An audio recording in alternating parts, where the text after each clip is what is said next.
tutti e benvenuti nella mia cucina internazionale. Il mio nome è Linda e se siete interessati a conoscere nuove e deliziose ricette italiane, mi dispiace dirvelo ma siete nel posto sbagliato. In questo canale infatti troverete soltanto ricette internazionali.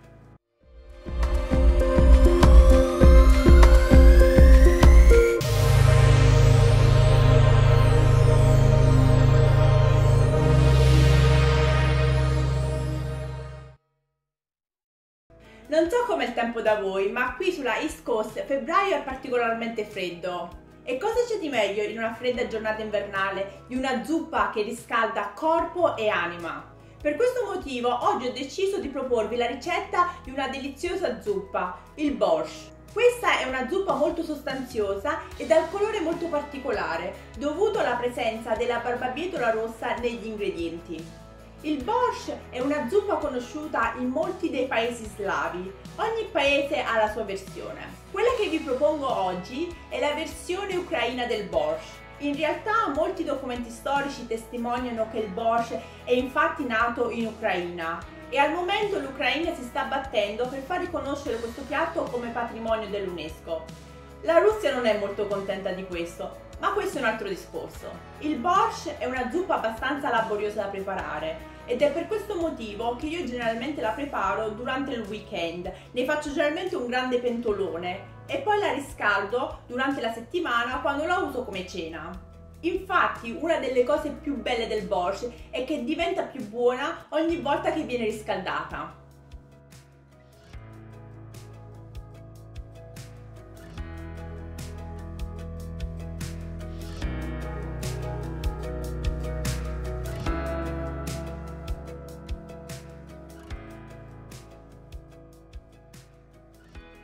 Mi sa che l'ultima cosa che mi resta da fare è mostrarvi la ricetta di questa zuppa.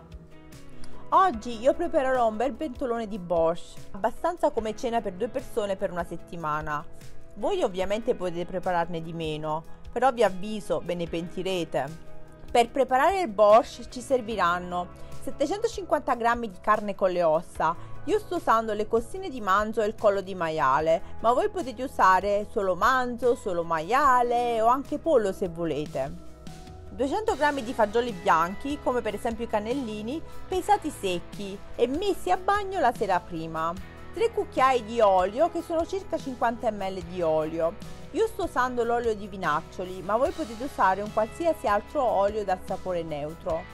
80 g di concentrato di pomodoro o 250 ml di passata di pomodoro, 4-5 foglie di alloro, qualche granello di pepe nero, 2 cucchiai di aceto, che sono circa 30 ml di aceto. Io sto usando l'aceto di sidro di mele, ma voi potete usare benissimo l'aceto di vino bianco. Sale e pepe quanto basta. Io inizio con un cucchiaio di sale e un cucchiaino di pepe e poi mi regolo. Come verdure ci occorreranno una bella carota grande da circa 150 grammi, 500 g di cavolo, 750 g di barbabietola rossa. In realtà alcune persone usano meno barbabietola, ma a me piace e quindi abbondo. 500 g di patate, 100 g di peperone rosso, che è circa mezzo peperone. Se non l'avete potete anche ometterlo.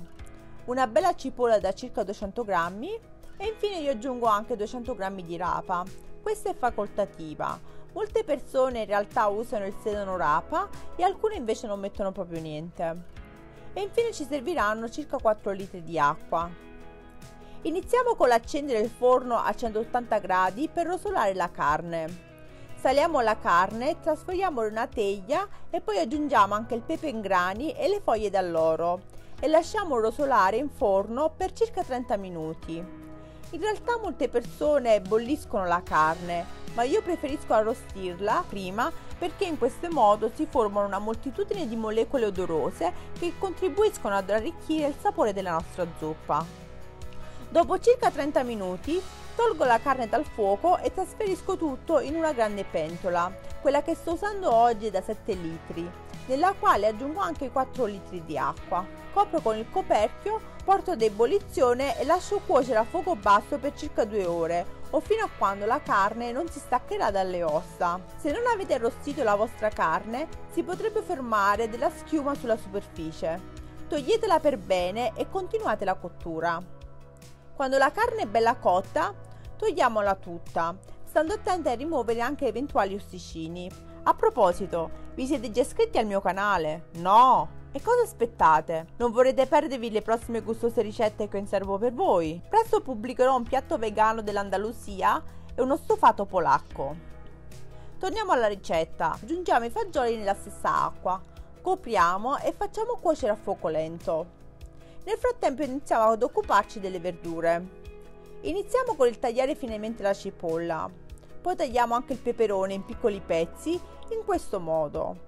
Poi tagliamo le patate pelate in cubi un po' più grandi e li riponiamo in un contenitore con l'acqua in modo che non anniriscano. Dobbiamo tagliare anche il cavolo a listarelle che non devono essere troppo sottili.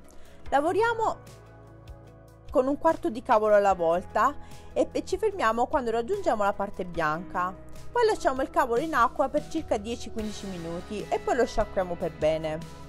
Carote, barbabietole e rape devono essere pelate e poi grattugiate usando questo lato della grattugia, praticamente in questo modo. Non vi dimenticate di usare i guanti quando maneggiate la barbabietola, altrimenti vi ritroverete con le mani rosse. Se siete fortunati come me ed avete un robot da cucina con la grattugia, lasciate fare a lui il lavoro sporco. Infine dobbiamo anche pulire la carne dalle ossa e ridurla in piccoli pezzetti.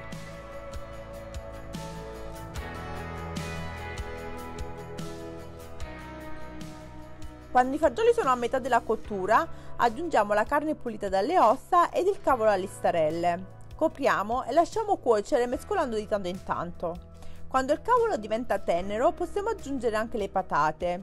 Di nuovo, copriamo e continuiamo la cottura a fuoco dolce. Nel frattempo iniziamo a cuocere le verdure.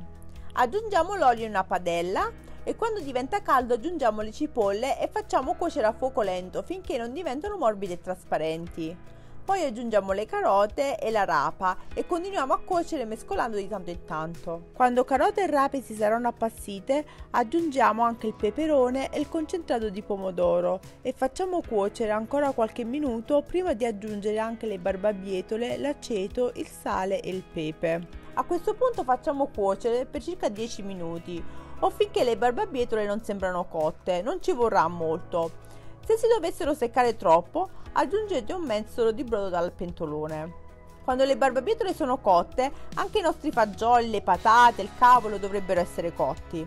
Quindi trasferiamo tutte le verdure nel pentolone, assaggiamo e regoliamo di sale e pepe. Per darvi un'idea, io ho finito per aggiungere un altro cucchiaio di sale e lasciamo cuocere per altri 10 minuti. La nostra zuppa è finalmente pronta.